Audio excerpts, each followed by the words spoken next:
Добар ден во овој убав вторничен ден, втор во оваа работна недела. Се надевам дека и ова издание на Алфа Ординација со внимание ќе го проследите. Денешната тема ја посветуваме на оние кои што имаат проблеми со слухот. Искрено се надевам дека ќе научат нешто ново, ќе слушнат нови информации и ќе им дадеме информации и смирници за тоа како да го решат својот проблем или пак проблемот на некој од своите блиски. Гледајте емисијата внимателно, учествувајте со ваши прашања. Наша денешна гостинка е доктор Македонка Гарванлиева Николова, специјалист оториноларинголог од болницата Аџи Бадем Систина ни доаѓа. Добар ден, добре ни дојдовте. Добар ден. Денеска имаме интересна тема, со оглед на тоа што ќе зборуваме и за еден апарат кој што може да им помогне на сите оние кои што имаат проблем со слухот. Па јас на почетокот би сакала да почнеме со оние поопшти прашања за да навлеземе во поконкретните проблеми врзани со слухот кај вашите пациенти, односно нашите гледачи. Затоа моето прво прашање би било што е тоа слух. Еве една општа слика за тоа што е слух. Да. Слухот е субјективна перцепција на слушните бранови од околината преку нашиот орган за слух. Слухот е многу битен носец за нормално функционирање.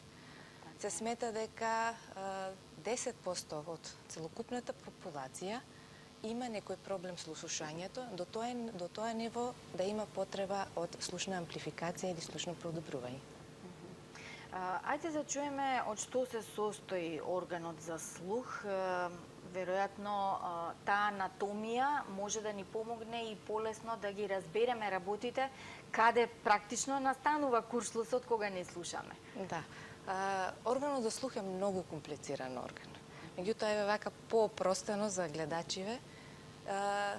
Органот за слух се состои од надворешно уво, која се состои од самата ушна школка, надворешниот ушен канал, мембраната од средното уво, осикуларниот ланец, тоа е дел од средното уво, внатрешното уво кој се состои од полжавест орган кохлеа во кој се наоѓа ацетилните клетки кои што се одговорни за слушање, слушниот нерв, слушните патишта и се до кортексот на темпоралниот лобус во мозокот, каде што се наоѓаат и главните центри за слух. Така, еве и фотографијата која што подетално ни го објаснува ово што вие ни го кажувате. Да, значи поделени се како што се гледа на сликата, надворешно уво, средно уво и внатрешно уво со слушниот нерв. Добро. Ако добро разбрав од режија, имаме гледач на линија. Добар ден. Едно прашање до докторката, пошто е за уво, нос и грло. Ја не сум за уво, него би сакала да прашам ако нешто знае за изгубив нешто мирис. Еве 2-3 месеца никаков мирис не осеќам. Ништо, а претходно бев прехладена добро и после тоа изгубив мирис и сега ништо. Капки ставав, некој АЦТ пие, вибрамицини и ништо не помага. Па ако може нешто, ако не. Да, па осетот за мирис сепак е и спаѓа во нашата област. Меѓутоа подобро е гледачката да дојде на преглед кај нас, затоа што губењето на мирис многу често, како што кажавте, се јавува после некои вирусни инфекции, кај алергии, така да најдобро е да се направи преглед и да ви се даде соодветна терапија. Да, ова не сме да се занемарува, бидејќи може да настанат и поголеми компликации, предпоставувам. И отежнате начинот на живење, нели, секојдневието? Нормално, осетот за мирис секако ни е многу потребен во нормално функционирање. Така, добро. Го слушаме следниот гледач, повелете. Добар ден. Добар ден. Така, јас се јавувам увото пред уште лани во август месец. Наеднаш десното уво, некаде половина слух го изгуби. значи од ништо наеднаш и пијам некоја терапија, ама увото нон-стоп ми буче, нон-стоп, значи не прекина од тогаш на бучење, а и пола слухот не изгубен. По ваше што е тоа? Да, тие се типични така наречени акутни настанати глувости, настануваат наеднаш, се поврзани некогаш со вирусни инфекции или со васкуларни промени. Најдобро е за ваква состојба да се реагира во првите часови, некада 24 до 48 часа, за да можеме да очекуваме некое максимално подобрување на слухот. Бидејќи постојат толку типови на загуби и на слух, многу е битно и типот каков е да се види, за да може на пациентот точно да му се каже дали може да му се подобри со конзервативна терапија или стварно е потребно некоја друга алтернатива. Еве, кога веќе го имаме ова прашање, веднаш да се надоврзам, какви типови на оштетување на слух постојат? Според типот се делат на кондуктивни наглувости, на сензонеурални наглувости и мешан тип на наглувости. Кондуктивните наглувости се тие што се јавуваат со пореметување во надворешниот ушен канал, како што е стенози на каналот или стеснување на каналот, разни коскени израстоци, проблеми со средното уво во смисла на руптура на самата мембрана, во дисконтинуитет на самиот осикуларен ланец од воспалителни промени. Значи, тоа е тој тип на кондуктивна наглувост, што се јавува само во надворешното и средното уво, и тие сензонеурални оштетувања кои настануваат во внатрешното уво и во самиот нерв. Тие може да бидат вродени нарушувања, најчесто се генетски, меѓутоа може да настанат од и разни воспаленија, по подоцнечна возраст како дегенеративни нарушувања на слухот, како примање на ототоксични лекови, воспалителни процеси и така натаму. Се сеќавам во младоста велеа немојте во диско, гласна е музиката, ќе оглувите. Има ли вистина во тоа? Има вистина, затоа што самите јаки звуци знаат да прават оштетување. Тие може да бидат реверзибилни, да бидат и иреверзибилни. Обично тие што се акутно настанати со голем интензитет, знаат да се вратат во нормала, меѓутоа има и континуирана изложеност на јаки звуци, таа јака бука кај работници во фабрики, кој што доведува со тек на годините до намалување на слухот. Добро. Го слушаме следното прашање, повелете. Извинете, јас сум дојден од Австралија. Добро. Имам проблем со левото уво ново. Да? Како може со левото уво имаме проблем, како може докторката да ми се каже како да продолжам со тоа нешто? Каков проблем имате? Што чувствувате? Немам слух и секоја година го чистам. Ми се запнува увото и паѓам од тој што е жолтиот фосфор, како се вика, не знам. И имам многу проблем. Секоја година го чистам, ама немам добра слух на левото уво. Значи, најдобро е слушателот да дојде на преглед, зашто ако е проблем само ушната кал, тоа е нешто што е физиолошки. Кај некои пациенти го се ствара повеќе, кај некои се ствара помалку. И треба редовно се чисти. Редовно чистење кај тие пациенти или луѓе кои што ствараат почесто. Иако самата ушна кал си има таа заштитна улога на заштита на самиот ушен канал од инфекции. Значи не треба и сосема да се исчисти. Не. Значи не е нити препорачливо нон-стоп да се чисти увото, само во случаеви каде што имаме тотално затварање на ушниот канал и смета во слушањето. Иако дали се работи само за ушната кал, може се работи и за друг тип на неслушање, кое што треба сепак да се испита. Да не се ослонува на информацијата дека има ушна кал. Како на дополнување на ова прашање, само да ни кажете, во текот на годината, има ли колку пати луѓето кои што навистина имаат проблеми со ушната кал да ги чистат ушите? Тоа е индивидуална работа. Значи Тоа е индивидуално. Има пациенти и луѓе кои што немаат воопшто потреба да доаѓаат на чистење, меѓутоа има луѓе кои што имаат потреба, нонстоп се ствара ушна кал, кој што го затвара ушниот кал, и ако во тој случај се затвори ушниот канал и не може да слуша, тогаш да, препорачливо да се дојде и да се исчисти, да не се користат тие стапчиња за уши, што се, или како што знаат чистење со восок, кој што може да направи големи проблеми. Така да најидеално е луѓе што имаат такви проблеми да дојдат на преглед, да им се исчисти убото и да си да бидат продолжат спокојни, понатаму. да немаат понатамошни проблеми. Добро. Добар ден и за вас, повелете. Јас се интересирам, имам сестра која не слуша Добро. и како годините идат, стално слухот ти се намалува. Да сега, таа инаку носеше слушен апарат, меѓутоа сега ни апаратот не и помага.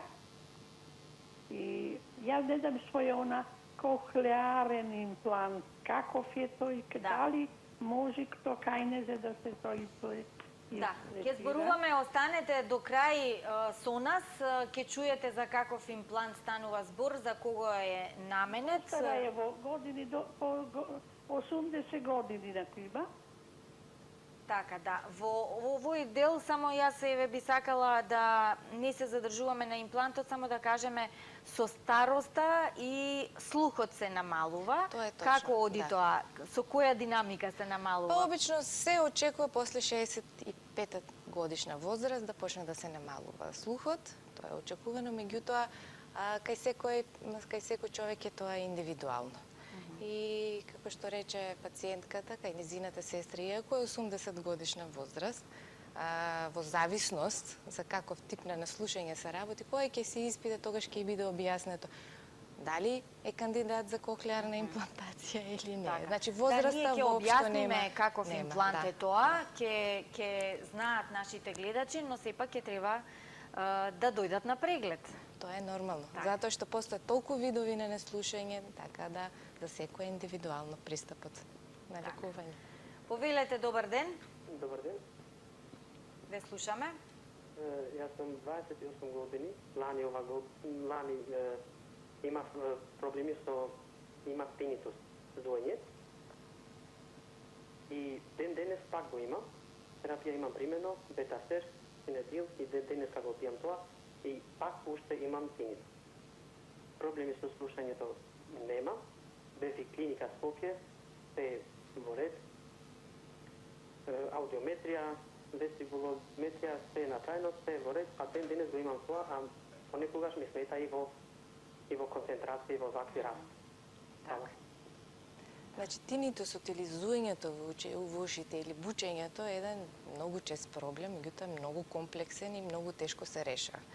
Тинитусот може да биде субјективно да се јават промени во надворешниот ушен канал, во проблеми во средното уво, со васкуларни малформации, со васкуларни проблеми, меѓутоа може да биде и проблеми со самиот слушен нерв или со центрите во мозокот. Така да многу е важно да се одреди кој тип на тинитус има.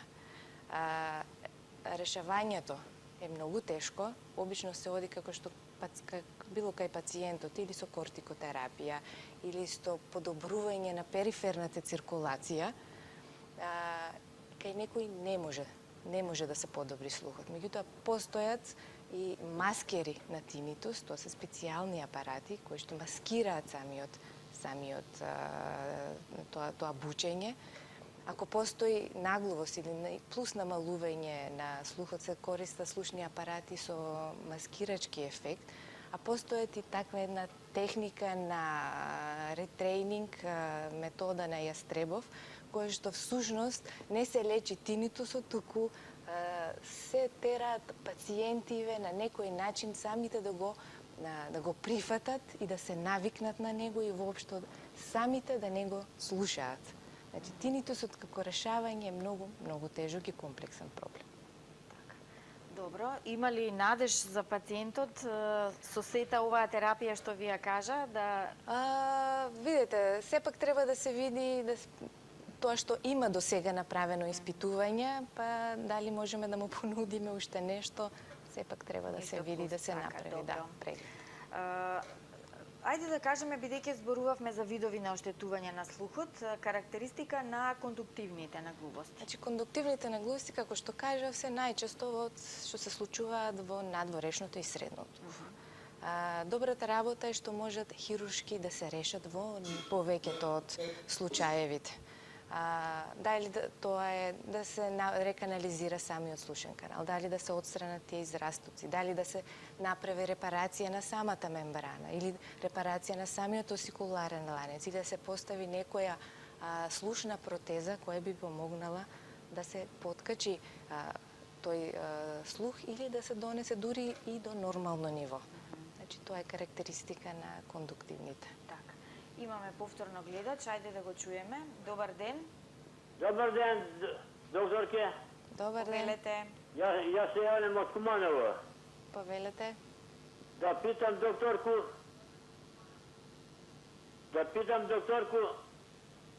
имам пред 20 години чистим по 2 пута годишно чистим уши од скал. По што долази тој? Значи, одговоривме на оваа прашање, меѓутоа ушната кал, како што реков, индивидуално кај секој пациент се ствара. Значи, количината колку ќе се створи е индивидуална. Така да, ако имате проблеми со слушна кал и ако стварно ви ствара проблеми во слушањето, потребно е редовно или 2 пати годишно, како што рековте, додите да се чисти. Инаку тоа не е некоја патолошка состојба што треба да не загрижува. Така, не е заболување, значи треба само да одите да си го чистите редовно увото и се ќе биде без проблем. Договорено? Добро. Се надевам дека ќе го послуша советот нашиот гледач. Освен кондуктивните наглувости, има и сензонеурална наглувост. Да, тоа е оштетување кое ќе настане во самата коклеја или во самиот слушен нерв.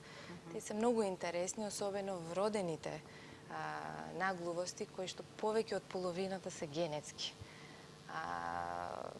Најчесто се несиндромални и се наследуваат автозомно рецесивно, а тоа значи дека може да настане скок во некоја генерација и да се јави во сосема трета, четврта генерација.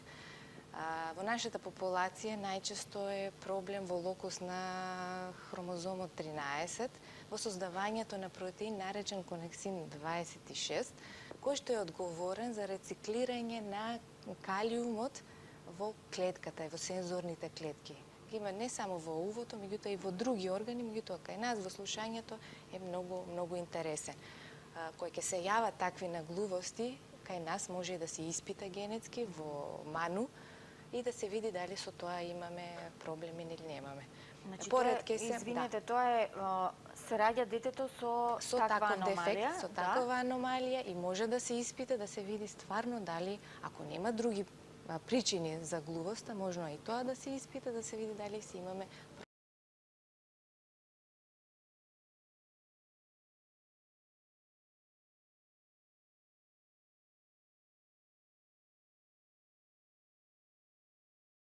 преку X хромозомот преку мајката, митохондријално, тие се така наречени без несиндромални, меѓутоа може да бидат и синдромални оштетување на слухот, кои што се јавуваат со пореметување во очите, како што е Ашер синдромот, со пореметување во бубрежната функција, како што е Бор синдромот или Алпорт, со пореметување во функцијата на тироидната жлезда, како што е Пендрет синдромот, со пореметување во ритмот на срцето, како Џарвел-Ланге-Нилсеновиот синдром и така натаму. Постои ли можност за превенција, да речеме, додека е уште во утробата бебево, да се превенира на некој начин? Во нашава земја не постои таков генетски скрининг. Значи, не постои за да можеме да одредиме баш кога се зборува за слухот.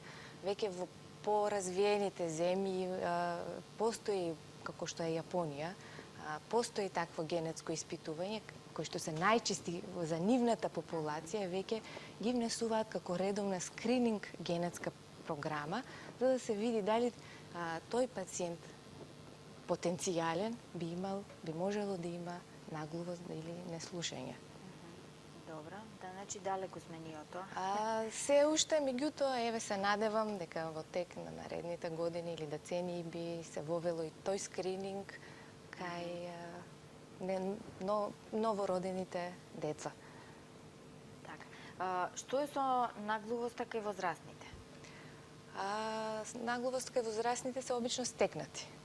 Стекнати, најчесто, како што кажавме, од високи тонови, од високи звуци, дали тоа настанале акутно, дали тоа настанале со хронична експозиција на јаки звуци, дали се тука применети ототоксични лекови, дали се тие дегенеративни заболувања со текна возраст или автоимуни заболувања. Така, кога велам возрастни, не мислам на старите луѓе кои што веќе заради годините почнуваат да го губат слухот, туку велам возрастни, не се деца од 30 години и натаму. Да, сите тие може, причини, сите ризик може. фактори. Да, дури и во, ако не збориме за генетски нарушувања, дури пренатално, многу често, кај инфекции кај мајката, тие така наречени торч инфекции, инфекции со токсоплазмоза, со цитомегаловирус, со рубеола, со херпес симплекс, со сифилис, инфекции да дадат дете кој што после има проблеми со слухот. Или перинатално или постнатално, при раѓање, при асфиксија, при намален апгар, при хипоксија, на мала родилна тежина, предвремено родени деца, продолжена таа доеничка жолтица или продолжена хипербилирубинемија, вирусни бактериски инфекции кои често знаат да дават и менингити. Значи, тие се работи кои што уште од раѓањето до стара возраст може да се јават. Така, инкубаторот може ли да наштети на бебе кога станува збор за слухот? Во принцип тоа помага, затоа што доведува до доволно концентрација на кислород. Ако се мери доволната концентрација на кислород, не би требало да има проблеми со слухот. Да не се грижат оние родители кои што имаат нели деца сега во инкубатор или ако да, се тоа не е правило, нешто, значи така да сега во поново време и медицината отиде на понапред, така да се поретко барем од таа страна се помалку тие инфекции. Добро. Повелете, добар ден. Ало? Ве слушаме. Се јавувам од Скопје. Добро. Имам 70 години. Проблеми болки во со ушите немам. Меѓутоа имам зуење на ушите и тоа често, што ме тера да се нервирам и малку имам со висок притисок сум. Што да превземам, како да ги лечам овие работи? Навистина можам некогаш пијам и лекови за смирување. Многу ме нервираат ушите. Многу ми зујат, некогаш повеќе, некогаш помалку, ма стално имам зуење на ушите. Што е работата? Да, тоа е тинитус. Да ме одговара на ова прашање. Тоа е тој тинитус што го објаснивме пред малку. Значи, самата периферна циркулација, нарушена периферна циркулација може да доведе до такво зуење. Пациентката има проблеми со висок притисок. Има ли поврзаност? Има поврзаност, значи може да има поврзаност, затоа е препорачливо таа терапија што си ја прима за хипертензија, или да биде зголемена или да биде променета, да се намали тој притисок, да се подобри периферната циркулација, да се дадат лекови кои што најчесто се даваат за подобрување на периферната циркулација, така и на внатрешното уво. Интересно е да се каже дека внатрешното уво нема колатерална циркулација. Ако се наруши еднаш и ако се затворат или настане спазам на тие крвни садови, нема колатерали кои би го смениле или би се го пренасочиле на таа циркулација преку друг крвен сад. Така да, и затоа ние многу често кажуваме, ако се прекине циркулацијата во внатрешното уво, браќањето е многу потешко. Значи, треба да реставрираме целата таа циркулација, со подобрување на крвотокот, има лекови и на природна база и хемиски лекови што може да помогнат. Кога сме кај зуењето, да прашам, има луѓе кои што имаат проблеми со чешање постојано на увото, до тој степен што со било што би си го исчешали увото. Дали тука има некое пореметување или зуењето со чешањето е две различни работи. Чешањето или е од некоја алергиска, најчесто на алергиска база, што се склони и што имаат алергии и што имаат често екземи, не само по увото, и во самото тело. Така да има лекови кои што може да го смират тоа чешкање и да не им прави проблеми. Да, и да не чешаат уши со било што, да не направат затоа што се прават и микрофисури, па од тука настануваат и инфекции. Така, битно беше и ова да го кажеме. Кажете ни какви типови на испитувања на слухот постојат, за да можете понатаму да работите со пациентите? Да, најчесто во подобрите институции прво се почнува со еден отоскопски или отомикроскопски преглед, значи да се видат структуриве на уводот. Потоа се прави така наречена тонална лиминарна аудиометрија, каде што се испитува прагот на слухот. Се прави тимпанометрија, каде што се мери импедансата на средното уво, значи како тоа функционира. Се прави говорна аудиометрија, каде што се пресметува процентот на разбирливост на говорот. Се прават отоакустични емисии, а тоа е испитување каде што се испитува функцијата на надворешните сетилни клетки, кои што се одговорни. Ова испитување се прави во скрининг кај мали деца. Исто така се прави и бера, што значи се испитуваат евоцираните акустични потенцијали, значи објективна метода да се одреди дали слушат и колку слушаат тие пациенти. Така да постои една палета на испитување кое што треба да се направи. Да кажеме веднаш, да во не се принцип плашат. се безболни, така да нема зошто да тие што имаат проблеми да се плашат да направат еден ваков преглед. Така. Интересно е што во болницата каде што работите вие, во Аџибадем Систина, уште при раѓање правите скрининг со новороденчињата да откриете дали имаат некаков проблем со слухот.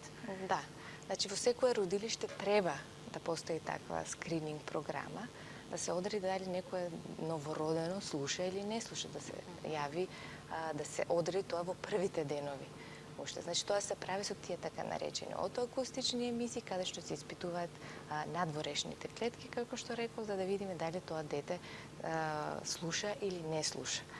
Ако се јави еден... Еве фотографијата, мислам... Не, ова е отоскопски преглед на дете. Така, имаме, еве го бебето. Да, ова е, ќе го објаснам понатаму, ова е веќе испитување на евоцирани акустични потенцијали.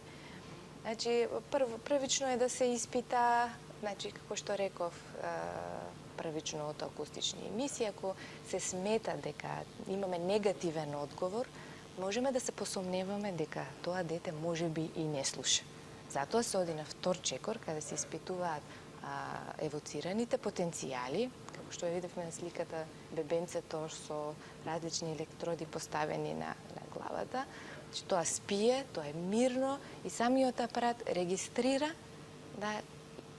дали слуша и на кое ниво тоа детенце слуша.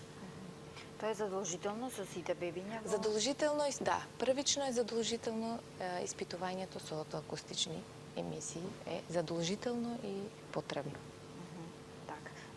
Прашањето ми е дали во болницава сите бебиња ги проверувате? Да. Значи има тим на доктори.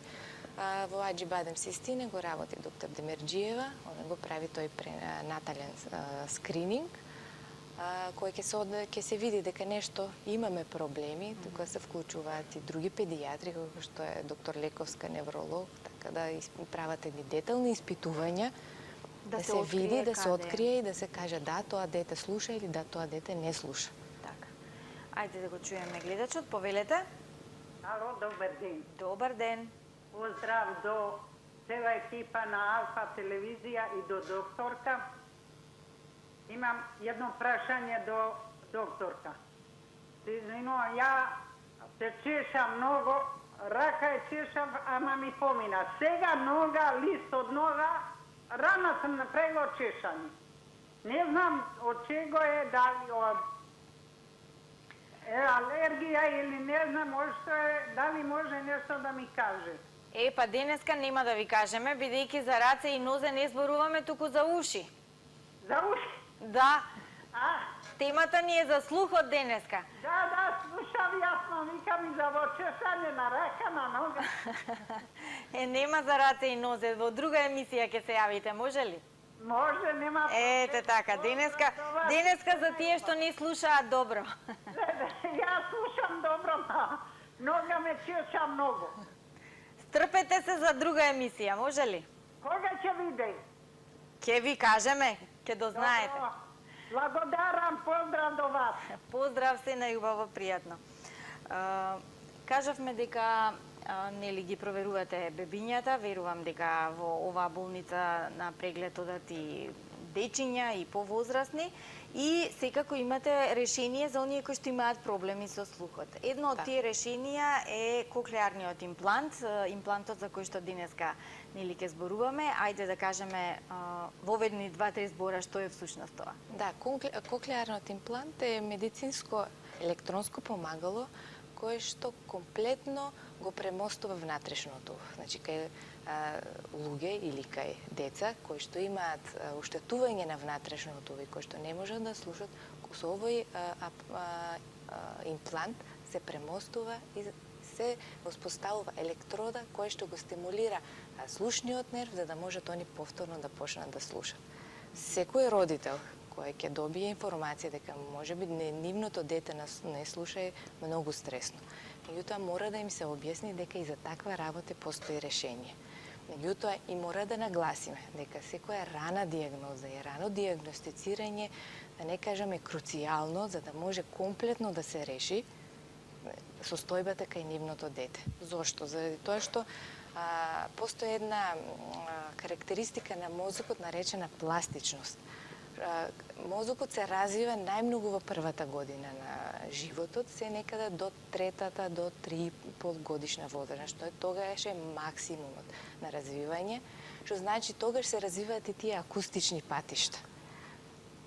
Ако немаме слушна стимулација од увото, тие патишта воопшто нема да се развијат и ќе дојде до предоминација на други патишта, како што посебно се визуелните, така да акустичните ќе останат во некое секундарно ниво и нема да се развијат, ќе настане една така наречена крос-модел реорганизација и после таа возраст тешко е да очекуваме дека ќе имаме максимален ефект во слухот и максимален ефект во учење на говорот. Така да, затоа ние тој имплант сакаме да го вградиме во мала возраст, значи тоа најчесто, идеално е да се вгради во првата година на животот, искористувајќи го тој период од раѓање, да се направат сите тестови.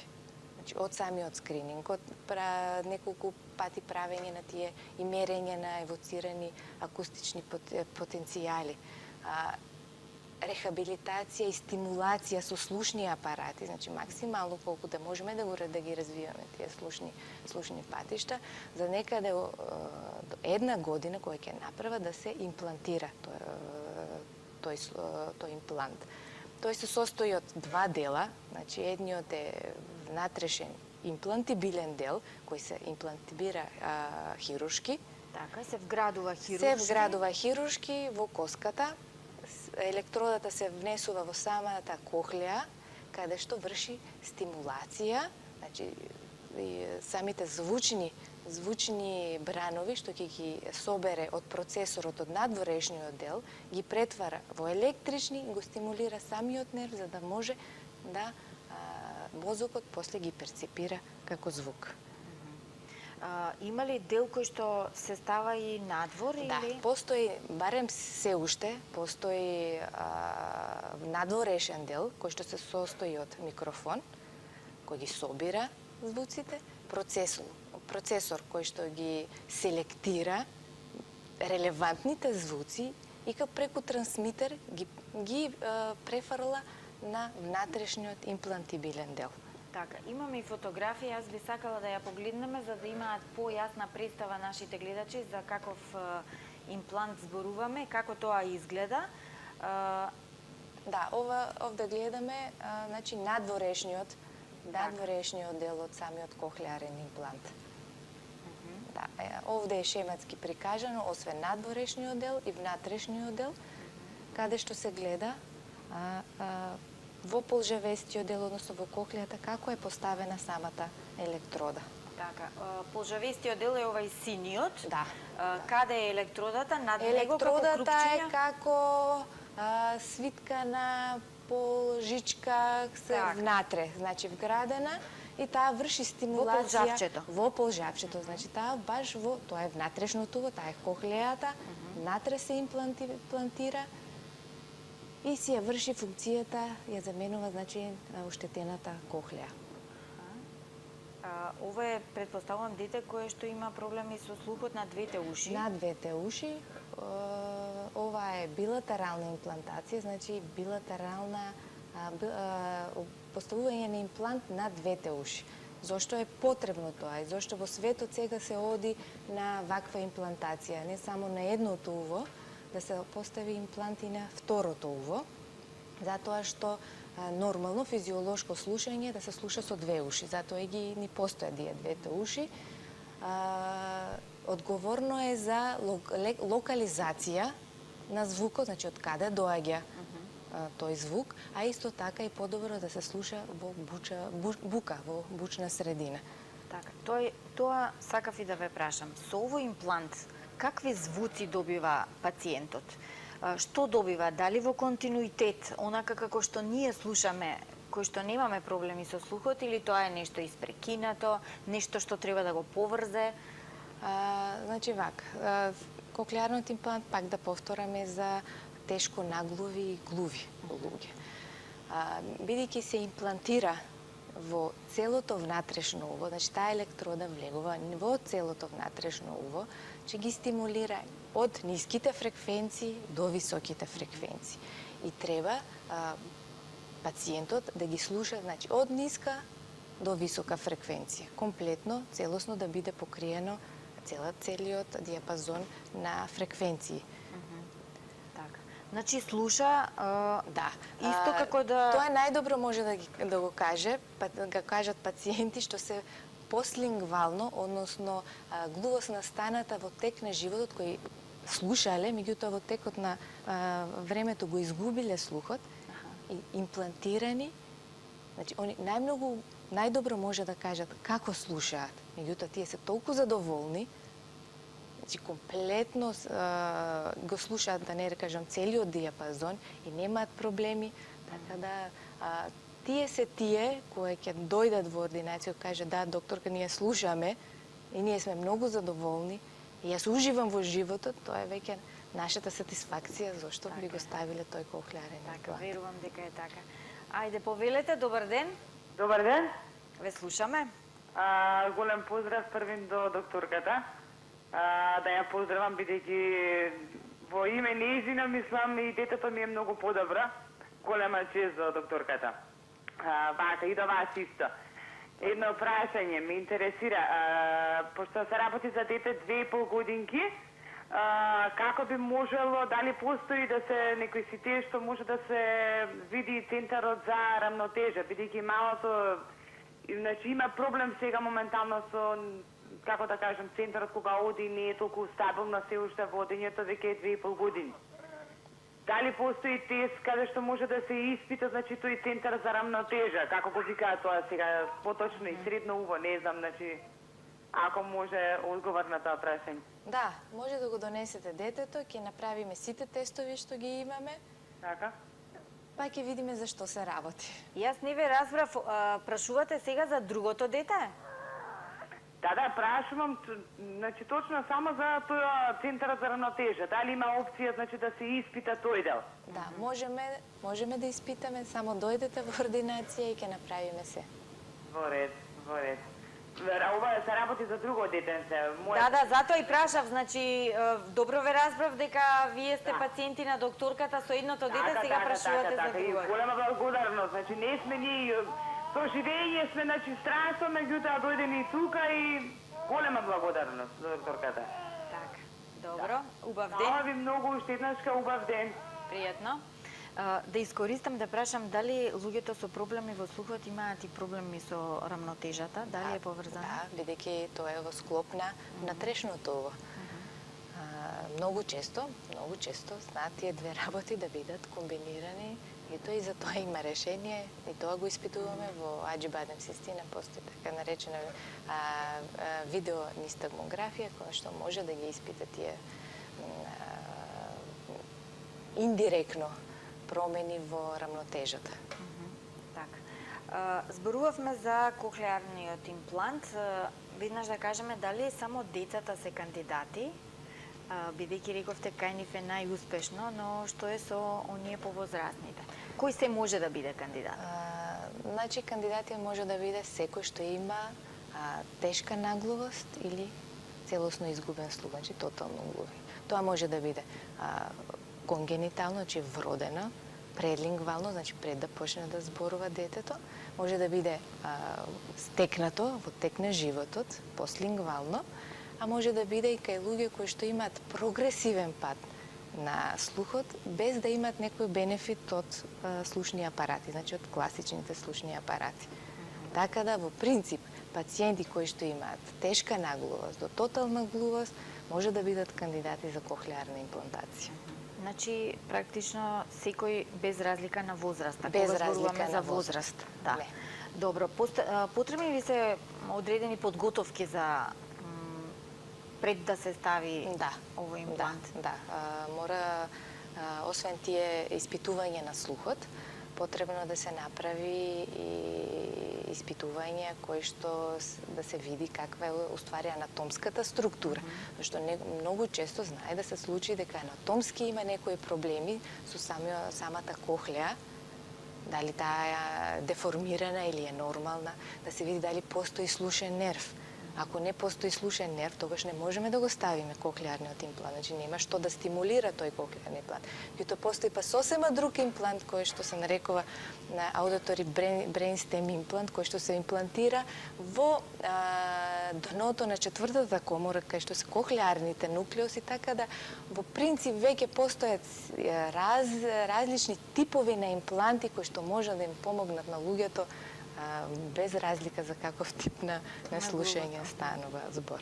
Тоа значи не би требало да има на планетава глуви луѓе? Ќе има глуви луѓе, меѓутоа имплантирани, рехабилитирани, тие можат нормално да функционираат без да биде забележан тој хендикеп кој што постои. Ако ги споредиме оние апаратчињата кои што досега ги користеа луѓето со проблеми со слухот за да може да слушаат и обично повозрастните ги користат и овој имплант сега.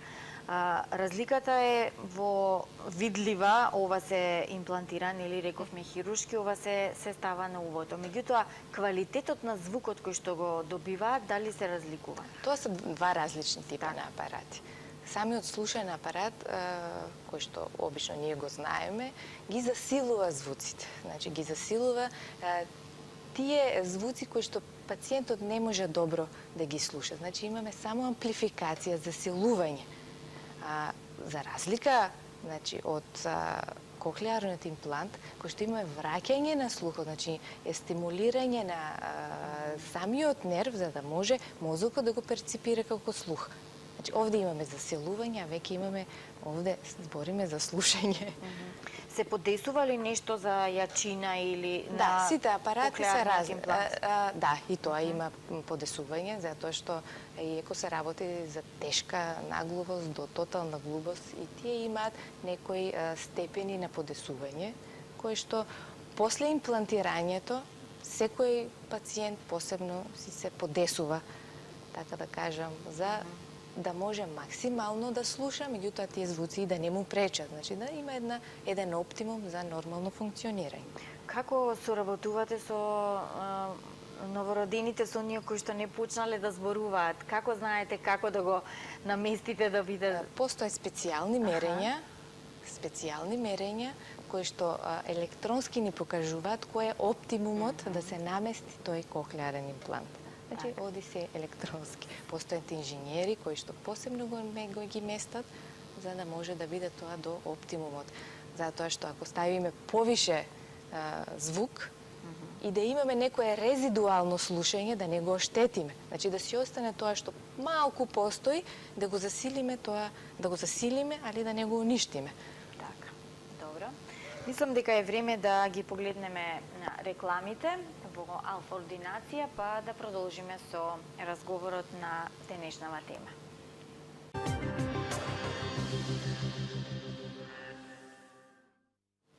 Еве неповторно во нашата Алфа Ординација со доктор Македонка Гарванлиева Николова, специјалист оториноларинголог, ни доаѓа од болницата Аџибадем Систина. Коклеарен имплант, решение за проблеми со слухот е темата за денешнава Алфа Ординација. Имавме доста јавувања од нашите гледачи, но она што оптимистички звучи од вас е дека има решение за сите оние кои што имаат проблеми со слухот. Во таа насока ќе го продолжиме разговорот во нашава емисија. Еве, би било добро, додека се уште зборуваме за коклеарниот имплант, да кажеме тимот од стручни лица кој што е вклучен за сето ова да функционира безпрекорно. Предпоставувам дека се тоа повеќе луѓе. Во текот на емисијата споменавте вие нешто, па еве да го здружиме тој тим, да го кажеме. Да, значи уште од самиот почеток, уште правењето на тој неонатален скрининг, секогаш се вклучени педиатри, невролози, оториноларинголози, невролози, сурдолози, логопеди, кои што ја вршат после понатаму рехабилитацијата со детето. Значи, најголемата работа ќе остане на тие рехабилитатори за да можат тоа дете да го научат да збори. Значи, оно ќе слуша, меѓутоа, како што не слушало, мора да го научи говорот и со вежби, понатаму со години, знае да продолжи и да се учи да збори. За да може, кога ќе дојде до возраст, кај што треба да оди во градинка, во школо, веќе да биде тотално рехабилитирано и за да може да оди во нормално училиште. Така, да. Предпоставувам дека за вас, стручњаците, предизвик се оние кои што се пациенти кои што имаат проблеми со тотално неслушање, односно не можат ништо да слушнат, и примената на овој имплант.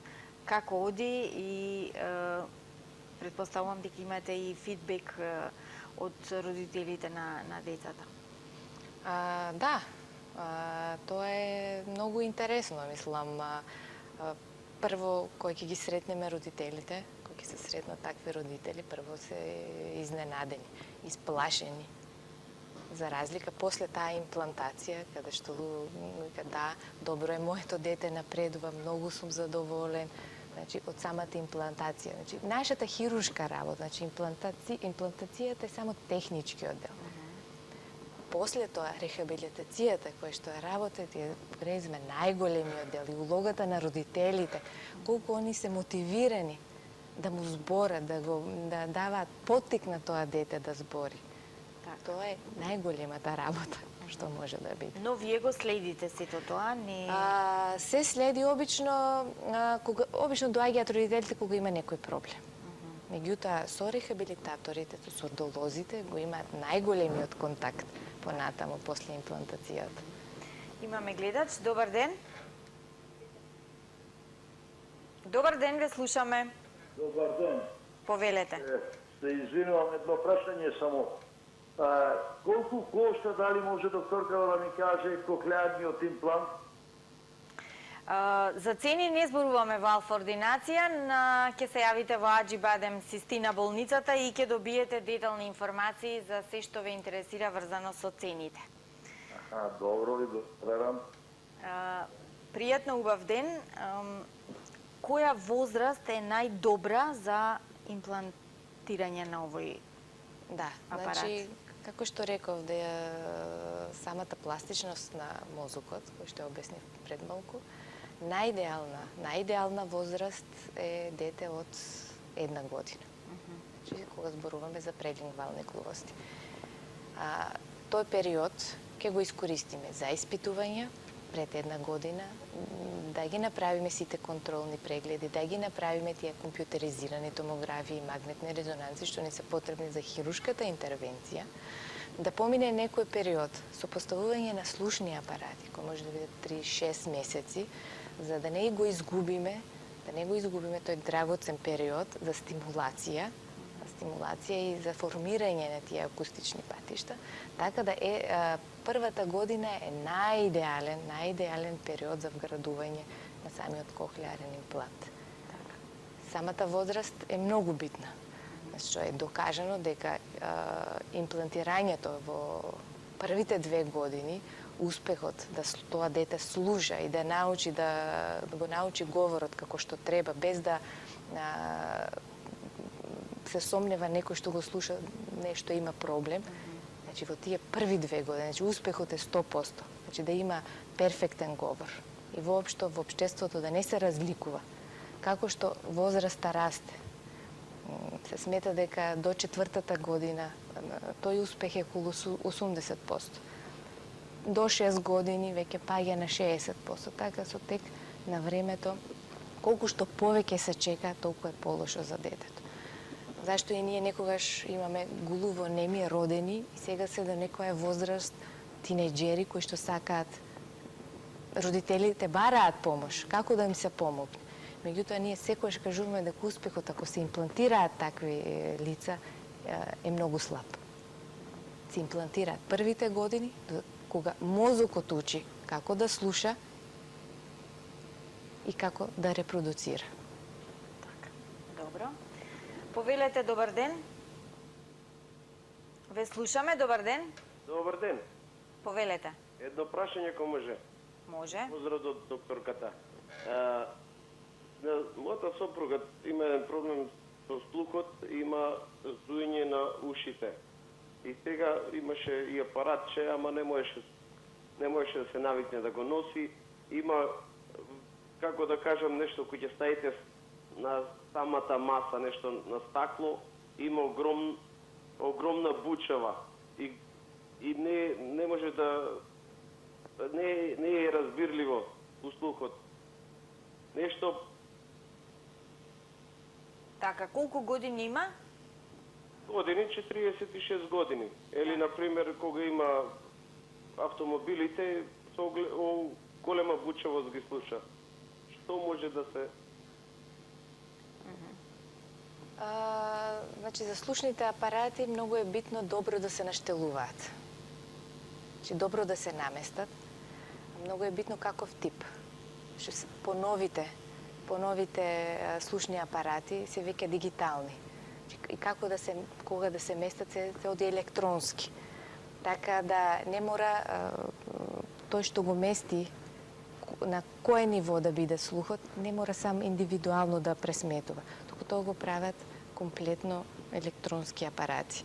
Значи да се најде адекватен слушен апарат, тоа е најдобро, што не сите апарати ни не се за секоја наглувост.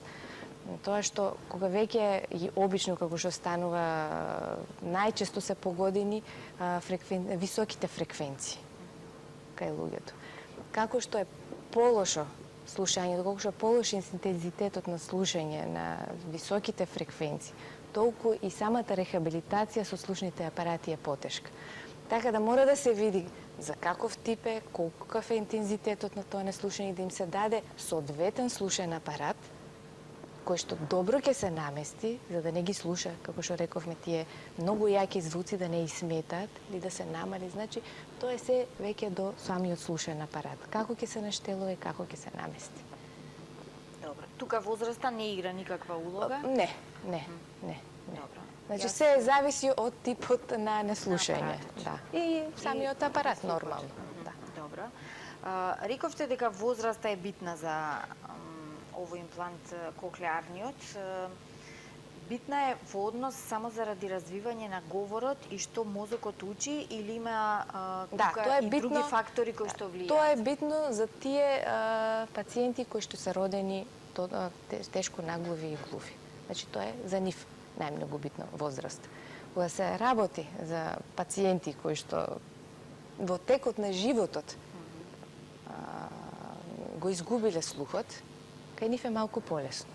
Меѓутоа и овде има една цака која што многу е битен кога почнал да не слуша и колков период поминал од тогаш, дали има промени во говорот, зашто луѓето кога не слушаат, почнуваат да имат и промени во самиот говор. Значи тоа е исто многу битен интервал, период, да не се изгуби, да може кога ќе се вклучи тој кохлеарен имплант, одма почнуваат да комуницираат со средина. Значи на нив не им треба тој период на рехабилитација кој говорот веќе го го има, веќе го знае. И штом не е променет, тогаш имаат одлични успеси. И најзахвални пациенти. Кохлеарниот имплант се носи цел живот? Да. Дали постојат некои нуспојави, некакви проблеми во текот на животот, бидејќи еве цел живот ќе го носи, не се менува, значи тоа што ќе се имплантира, тоа останува? Може да се менува само батериите кои што ги користат, некогаш ако има некој дефект во самиот процесор, и тоа може да се смени. Обично тие се проблемите што може да настанат во технохируршката интервенција се сосема различни, меѓутоа со како што напредува медицината и условите за самите интервенции, како што имаме неуромониторинг, да не оштетиме, обично секогаш се плашиме да не го оштетиме тој лицев нерв, како што ги правиме самата интервенција. Значи, ваџи баден постои тој неуромониторинг, значи да бидеме послободни и посигурни кога ја правиме таа интервенција. Кога велам се носи целиот живот, дали може да има проблеми, мислам воспаление на уво, може да се јави, разни други проблеми кои што настануваат, нели, алергии за она што може да се јави. Во принцип сите воспаленија ќе се третираат како секој нормално уво. Мислам за секој нормален човек кој што има нормален слух, да речеме. Така да тоа не представува некој проблем. Самото воспаление. Ниту пак пречка во лекувањето на инфекциите. Не би требало. Има, да кажеме, некои хронични промени, како што се јавуваат холестеатоми, кој што е патологија, кој што и за слушачки пациент знаат да прават страшни проблеми. Така и за кај глувите може да се јави таков проблем, значи да има потреба од интервенции, од таква работа, меѓутоа тоа се решливо, значи може да се заврши работа. Доколку кога се имплантира во, да речеме, 4 годишна возраст, кога детето веќе треба да зборува и говорот да е, да речеме, на некое ниво на таа детска возраст. Како напредува во таа смисла со говорот? Почнува да слуша, а се уште, да речеме, не зборува. Има ли тука некаков расчекор? Има, секако. Значи не може он одма да почне како секое 4-годишно дете да почне. Значи ќе почне од таа нула, од нула возраст. Значи прво да ги разпознава звуците, да ги разпознава гласот на мајката. Значи да почне од првите слогови, првите букви, првите зборови. Така да, ако се имплантира... Значи, почнува да зборува како дете кога почнува да зборува на година... Кога почнува да слуша. Значи, почнуваме од почеток. И тој период е секогаш... Кохлеарниот имплант, ајде можеме ние да имаме наглувост кај детето, меѓутоа има некои пропратни состојби, како што се церебрална парализа, како деца со аутизам, кај кој што рехабилитацијата оди малку потешко. Така да за секој пациент индивидуално. Затоа, кога кажувам рехабилитаторот е, да не речам, најбитен во овој период, да, значи, треба да се потруди, максимумот да го даде, значи, максимумот што може тоа дете да го искористи.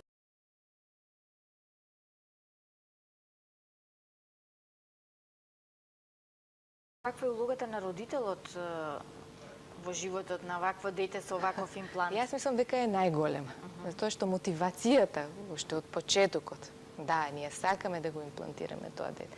Да, јас сум мотивирана да го учам тоа дете, јас ќе дадам се од себе. За тоа дете за пократок рок да биде вклопено во општеството, тоа е идеално. Колку време го имплантирате овој имплант?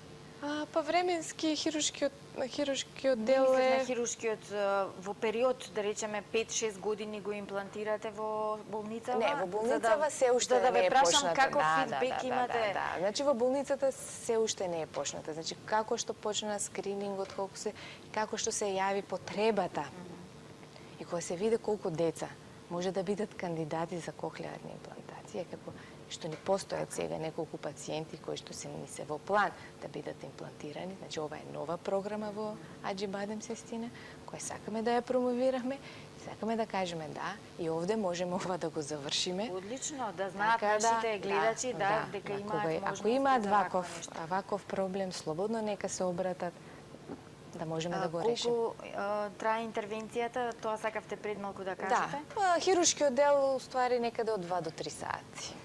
Толку трае, кој што е потребно да се направат тие пристапи додека се стави таа електрода во самата кохлеја.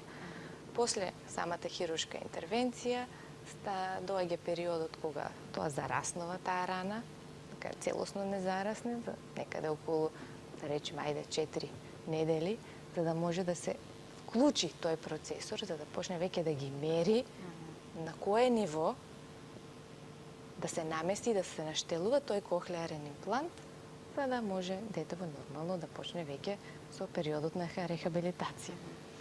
Понатаму во животот, дали тој пациент има пречки во однос на тоа дали може да спортува, да се капи во базени, мориња, да се занимава со работи кои што, да речеме, се со физичка активност, или пак дали може да биде музичар?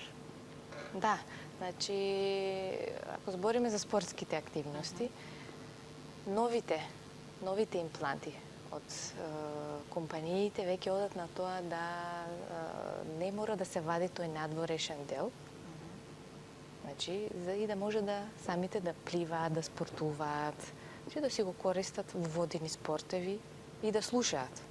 Зашто порано имплантите мораше да го извадат ако сака да се бават со водени спортови.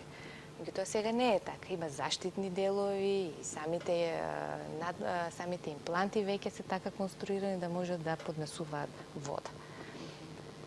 Во светот постојат и музичари.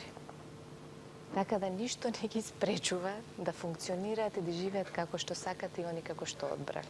Дори се постимулирани пациентиве, такви пациенти, да прават и да го достигнат тоа невозможното, што се очекува од нив дека е невозможно, меѓутоа тоа да го достигнат максимумот.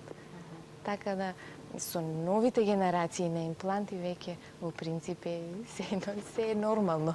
Се е достижно. И достижно. За оние луѓе кои што имаат проблеми со слухот.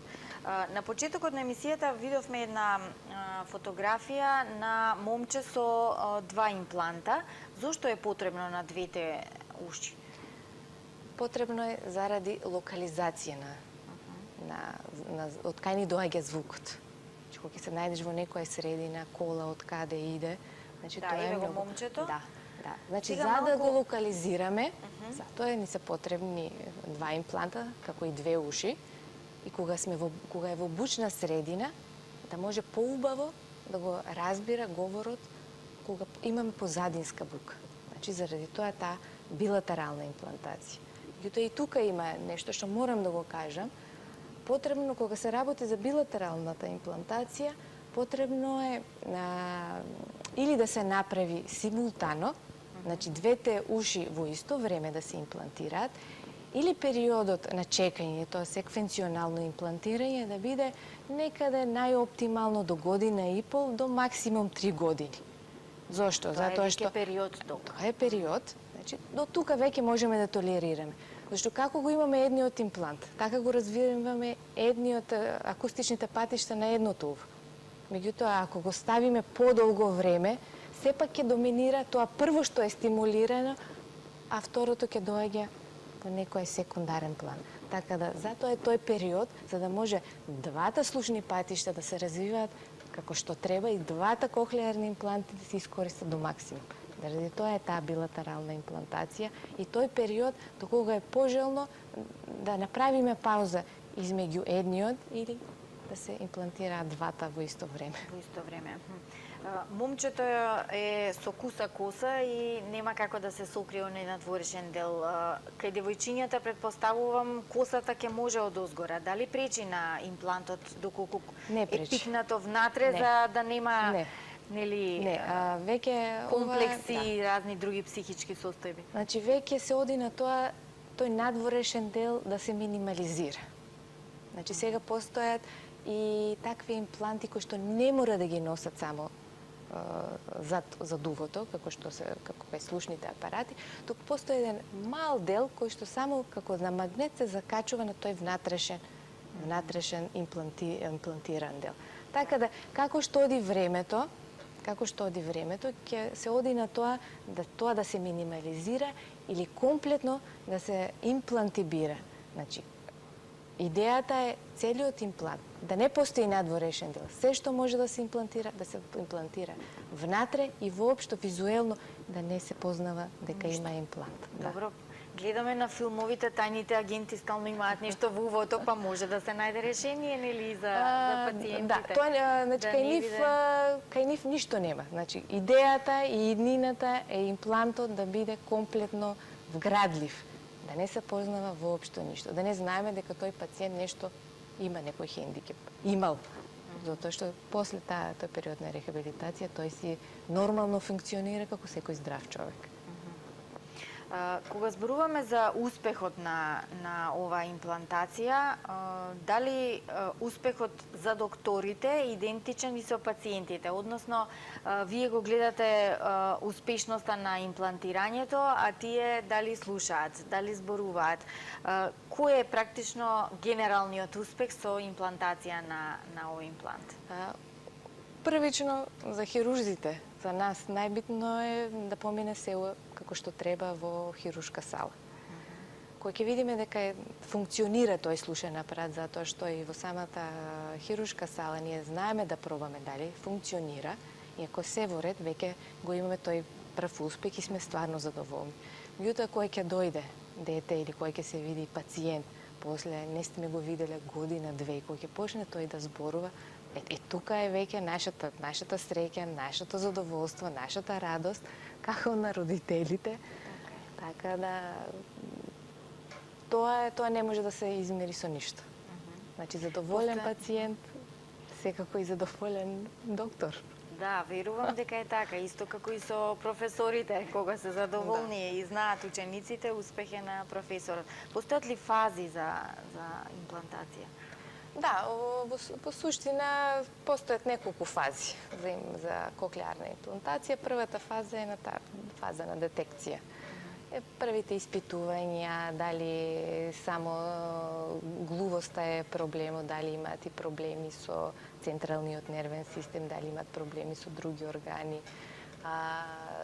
да се види потенцијалот на тоа дете.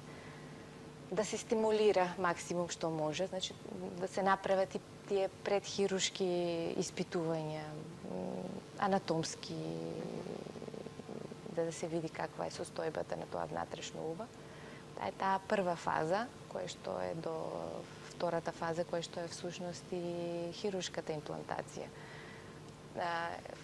Хирушка имплантација која трае 2 до 3 часа, завршуваме со таа фаза. Третата фаза е фазата кога го вклучуваме веќе имплантот, гледаме дека реагира тој пациент, посебно децата се најинтересни кои ќе почнат да се чудат, да, што се случува, тоа до сега го немаат искусено, некои се срекни, некои плачат, што е нормално. Тоа е тој период, да, и најемотивен, посебно за родителите. И потоа најтешкиот дел, делот на рехабилитација, кој што може да трае индивидуално за секој пациент, дали со години, меѓутоа со упорност на родителите и на пациентот, да се достигне максимумот што може да се достигне. Да. Вие потенцирате дека е најдобро во раното детство да се имплантира тоа. Но има можности и кај возрастни.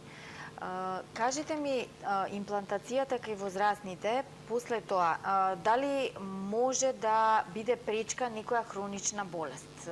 Или апсолутно сето тоа се става настрана, бидејќи се работи само за... Ако се работи, освен тоа што не слуша, има и некоја хронична болест на увото.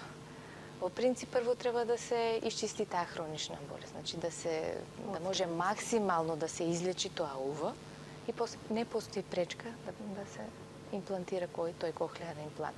Зашто не може да се имплантира на воспалено уво, затоа што како што влегуваме во внатрешното уво, ние имаме директна комуникација и со мозокот, не да Боже да направиме воспаление и на самиот мозок.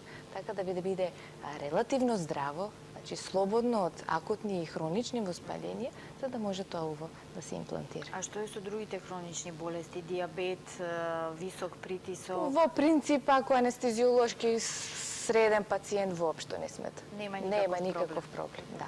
Добро. Рековте дека иднината на овие апарати е да биде се внатре, да не биде ништо надвор. Кога би се случило тоа? Па се надевам што побрзо. Што побрзо, тоа што сепак и кога доаѓаат и родители и пациенти, тој визуелен ефект на имплантот им е многу битен.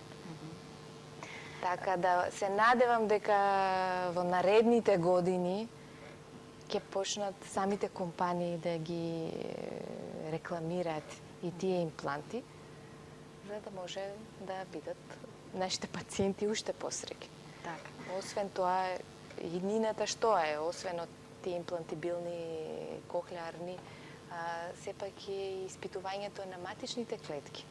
Иако сме се уште на некое ниво, уште експериментално, сепак тие матични клетки, некои истражувања покажуваат дека може би за 10 години и да прават тие матични клетки да ја вратат функцијата на внатрешното, што би било идеално.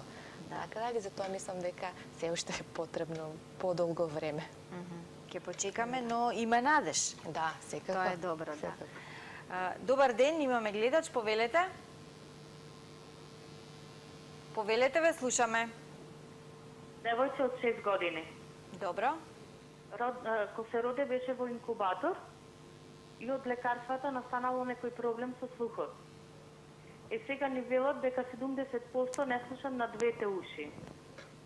И во говорот имат пречки. Зборуват, ама не јасно. Дали може ти на него да се вграде тој имплант?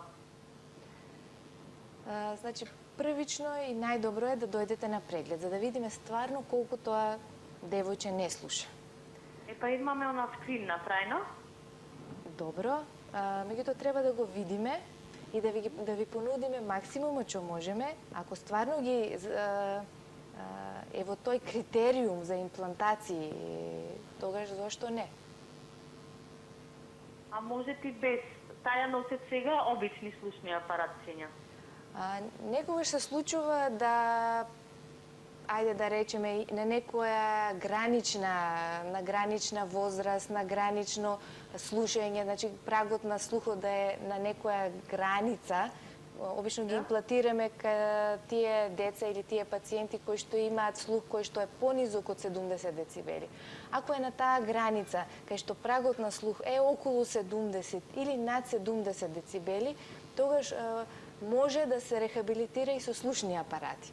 Али за тоа е потребно да видиме како е самиот аудиограм, за да можеме да поразговараме, за да слушнеме како тоа дете зборува, па да видиме дали ќе биде идеално да имплантираме или да си продолжи со слушните апарати. Фала многу. Така. Кога веќе ги спомнавте слушните апарати, не се откажуваме од нив, нели? И тие и понатаму остануваат во функција да не испадне дека само имплантиве сега постојат, па... Не. Значи и слушните апарати си ја вршат својата функција, меѓутоа има до ниво до кое може. Кога се работи за лесна наглувост или кога се ради за до средна тешка наглувост, во смисла дали имаме пат на ниски фреквенции, дали имаме пат на високи фреквенции, самите слушни апарати може да помогнат. Многу може да помогнат. Иако дури за таква работа измислени се тие хибридни импланти, кај кои што не мора да имаме тешка нагловост. Значи може да имаме лесна нагловост, може да имаме средно тешка нагловост. Дали имаме потреба од тие коскини вибратори. Значи постојат многу типови на импланти за кои што може да се зборува, кои што можете и комплетно да ги истиснат самите слушни апарати. Меѓутоа, заради цените и заради не се многу на нашиот пазар присутни, многу од пациентите и не знаат.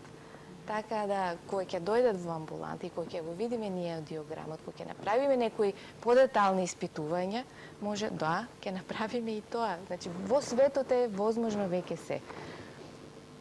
Работава е колку кај нас, во нашава земја, како да не речем некоја баш неразвиена економски земја, така да колку може и самиот пациент да си ги носи тие трошоци, дали ќе е полесно да си купи апарат, дали тој апарат што ќе го земи од социјално му е доволен, или како што има сега дигитални апарати кои што вршат и селекција на сите звуци и јачината знаат да ја подесат, че сами од себе.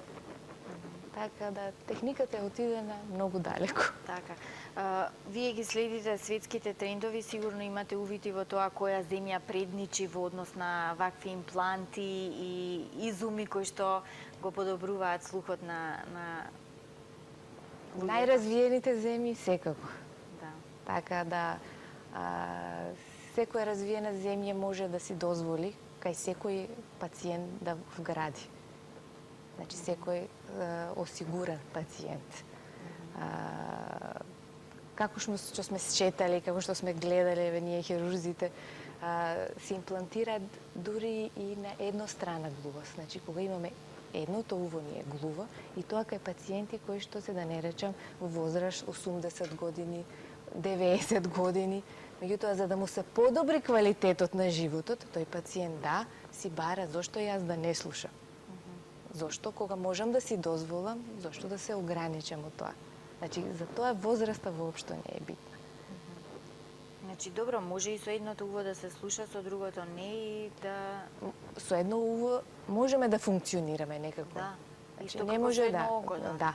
Да, меѓутоа, комфорот на пациентот е сосема друг кога имаме две уши, две очи. Да, тоа не се мери, да. Тој што може да си дозволи, секако... Без разлика на годините? Годините не се ограничуваат. Има ли, можеби, еве ова, од областа на занимливостите во светот, некоја земја која што навистина се бори со луѓето во државата кои што имаат проблеми со слухот? Има ли некои земји кои што се, еве, со повеќе жители кои што имаат проблеми со слухот или нема такви сознанија? Просекот на глувости во секоја земја отприлика се движи тука. Заради тоа тие генетски глувости. Се знае отприлика колку, може да се процени колку глуви луѓе би се родиле. Значи, пратејќи ги тие светски трендови. Земји како Германија, како Јапонија, како Америка, за тоа кажав, возраста не е битна. Имплантираат во секое време. Зошто? Заради комфор на самиот пациент. Така да, стремежот е да не постојат глуви луѓе. Сите да бидат рехабилитирани и имплантирани како што треба. Така. Верував дека ќе ми кажете во развиените земји и помалку глуви има. Овде кај нас има и закон против бучава, кој што не се почитува, на улици сите свираат, има и разни други проблеми врзани со бучавата, но еве добро е што кај нас имаме доктори како вас кои што ги следат светските трендови и новините од надвор ќе ги донесат тука за да ги решиме и овие проблемите со слухот. Нормално. Така. Јас, ако има гледач, еве да го вклучиме. Рече, имаме ли гледач? Не, добро. Ало? Тука сте, ве слушаме, повелете. Ало? Ве слушаме. Добар ден. Добар ден. Поздрав до докторката и до вас. Касно се вклучив, ама сакам да прашам возраст 86 години. носам апарат. Ама апаратето од мои невнимание не отидов да ми го да го наштелуват. Звукот оддалеку го слушам, а тука одблизу мене поише би треба за телевизорот и за дома во соба што ми прават муабет. Фонија ми прави и не можам убаво да разберам. Ми рекоа дека се штелувале тие апарати, ја нема време да отидам да го наштелувам. А ова што е за операција имплант што кажувате, јас не бев, касно се уклучив да ве прашам дали може на постара 60 години сум жена, дали може да се оперира и каде и како што, не сум запознаена. Кај нас дали се оперира во Македонија? Да, добро. Значи, како што рекавме, во зависност од тежината на губитокот на слух. Тоа е Значи, ќе мора на преглед? Мора на преглед да видиме стварно колку не слуша, за да знаеме дали таа пациентка е кандидат за кохлеарна имплантација. Значи, Но има, рековме, можност без разлика на годините? За годините, рековме, нели, нема никаква граница. Да, ова, еве, повторуваме, бидејќи гледачката отпосле се вклучила, значи ќе мора на преглед, нема пречка со годините, ќе треба само да ви се прегледа слухот за да оценат, тимот да оцени дали навистина сте добар кандидат или пак не. Докторката Македонка Гарванлиева Николова е од болницата Аџи Бадем Систина. Денеска беше заедно со нас во Алфа Ординација. Ви благодарам за гостувањето и сите информации кои што ни ги дадовте за денешната тема. Благодарам. Ви благодарам и вам, почитувани гледачи. Ве оставам со програмата на Алфа телевизија, следува емисијата Збор по збор и мојата колешка Александра. Се надевам дека ќе имате што да кажете и за денешнава тема, навистина тема која што заслужува внимание и секако коментар. Ги очекуваме вашите коментари. Останете со програмата на Алфа телевизија. Довидување и убаво попладне.